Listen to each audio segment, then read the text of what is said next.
1962 का वो वक्त जब लता मंगेशकर अपने करियर के पीक पर थी और फिर कुछ यूं हुआ कि रातों रात उनकी जिंदगी पलट गई। क्या है पूरी बात मैं आपको डिटेल में समझाती हूँ। नमस्कार, आप देख रहे हैं इंडिया न्यूज एंटरटेनमेंट। मैं हूँ आपके साथ ताशी गौतम और ये है ओल्ड इज गोल्ड, जहां मैं आपको बताती हूँ फिल्मी दुनिया और फिल्मी सितारों से जुड़े कुछ ऐसे किस्से जिन्हें सुनकर आप दंग रह जाएंगे। ये किस्सा है लता मंगेशकर का। लता मंगेशकर 1962 में अपने करियर के पीक पर थी और उस पीक के पहुंचने के बाद लोग उनसे काफी जलने लगे।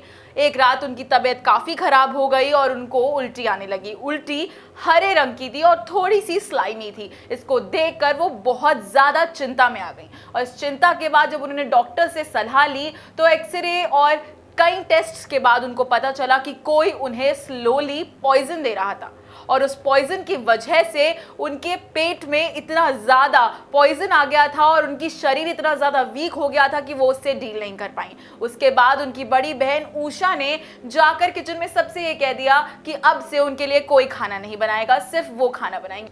और फिर कुछ यूं हुआ जिससे सब शॉक में आ गए।